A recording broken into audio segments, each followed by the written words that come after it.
Depuis la création du monde, le temps s'écoule sans jamais s'arrêter. Les hommes naissent, vivent, meurent. Les civilisations s'élèvent, puis disparaissent. Les montagnes semblent immuables, les océans éternels, le ciel inébranlable. Et pourtant, un jour viendra où tout ce que l'homme a toujours connu cessera d'exister. Un jour où le temps lui-même sera brisé. Un jour dont Allah a parlé dans son livre. Un jour redouté par les prophètes, ignoré par beaucoup, mais inévitable pour tous. Ce jour porte un nom.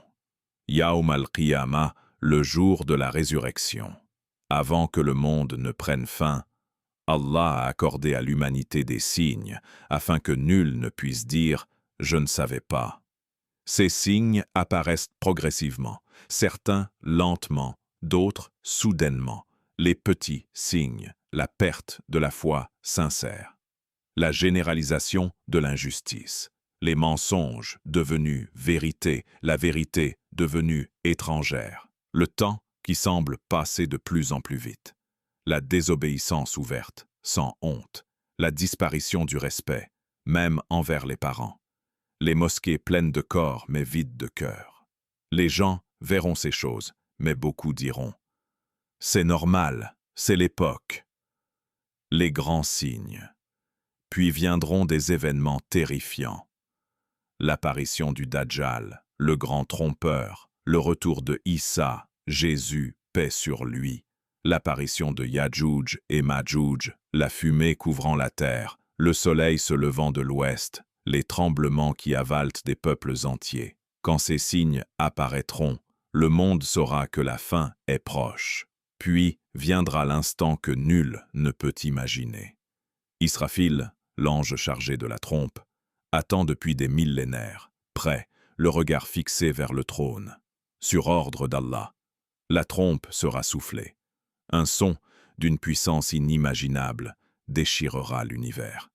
À cet instant, les cœurs s'arrêteront, les corps s'effondreront, les oiseaux tomberont du ciel, les montagnes se réduiront en poussière, les océans bouilliront, les étoiles s'éteindront, toute vie disparaîtra.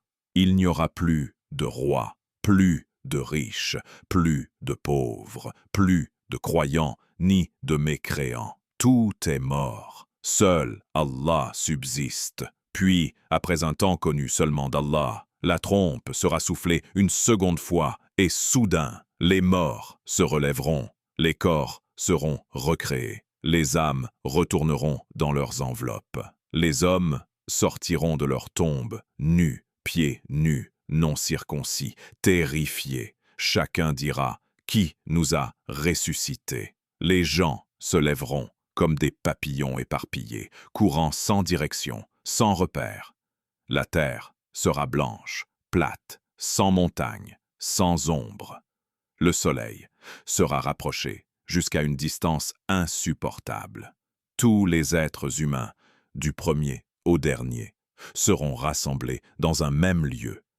Les prophètes, les tyrans, les enfants, les innocents, les criminels, les croyants, les hypocrites. Personne ne manquera.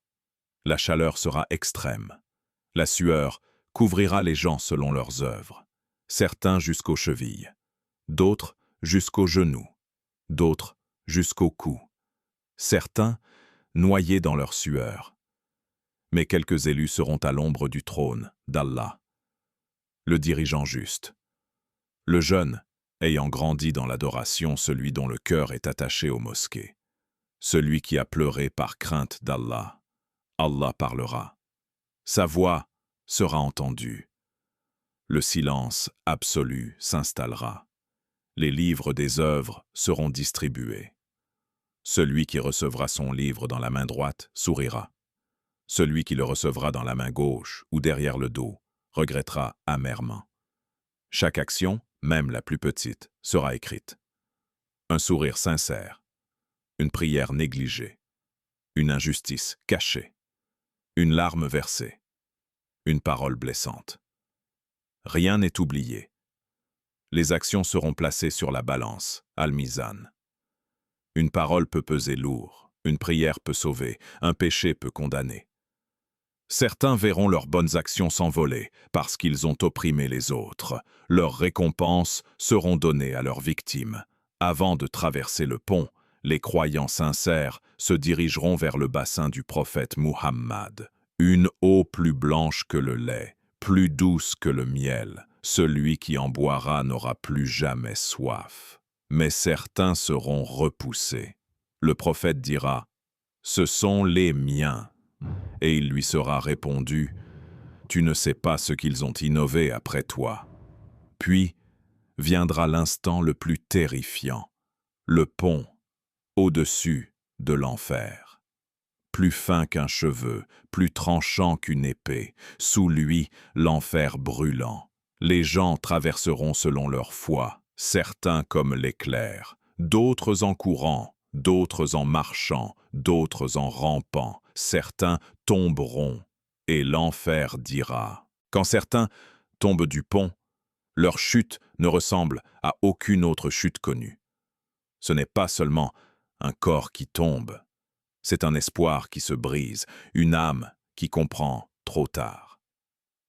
L'enfer n'est pas une métaphore, il n'est pas un symbole, il est une création réelle, préparée pour ceux qui ont refusé la vérité après qu'elle leur soit parvenue. Quand les portes de Jahannam s'ouvrent, un souffle brûlant en sort, un souffle si violent qu'il ferait fondre les montagnes si elles s'en approchaient. Allah décrit l'enfer comme un être vivant, capable de voir, d'entendre et de parler. Il rugit, il gémit, il réclame « Seigneur, donne-moi encore !» Les damnés n'y entrent pas calmement. Ils sont traînés, enchaînés, humiliés. Leurs visages sont noirs, leurs regards éteints. Ils tentent de se détourner, mais il n'y a nulle fuite. Lorsqu'ils arrivent au bord du feu, ils reculent, instinctivement, mais les anges du châtiment ne sourinent pas. Ils ne négocient pas. Ils ne ressentent aucune pitié. Ils disent « N'est-ce pas la vérité ?» Et les damnés répondront, la voix brisée « Oui, par notre Seigneur ». Alors, ils sont jetés dans le feu. Le feu de ce monde n'est qu'une ombre du feu de l'enfer. Le feu terrestre brûle une fois, celui de l'enfer brûle sans cesse, sans jamais consumer totalement. La peau est brûlée, puis recréée, puis brûlée encore. Pourquoi? Parce que la douleur doit être ressentie éternellement. La chaleur est telle que les cerveaux bouillonnent, les entrailles fondent, les os deviennent comme du charbon. Mais la mort ne vient jamais. La soif en enfer est pire que la faim. Les damnés crieront « De l'eau, juste de l'eau !» Alors, on leur donnera une boisson. Mais ce n'est pas de l'eau, c'est un liquide brûlant, purulent, mélangé au sang et au pu des habitants de l'enfer. Quand ils le boivent, il brûle la bouche, il déchire la gorge, il fait fondre les entrailles, mais la soif revient immédiatement. Ils mangeront, mais cette nourriture ne nourrit pas. Des fruits épineux, amers, brûlants. Un arbre poussera au fond de l'enfer, l'arbre de Zakoum. Ces fruits ressemblent à des têtes de démons. Quand ils mangent, leur ventre brûle, leurs entrailles explosent, leur faim ne disparaît jamais. En enfer, le temps n'apporte aucun soulagement. Chaque instant est pire que le précédent.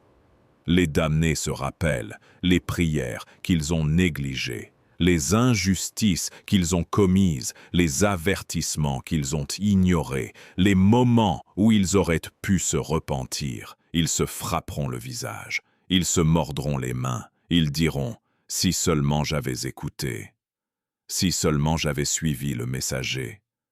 Mais ces mots ne changent plus rien.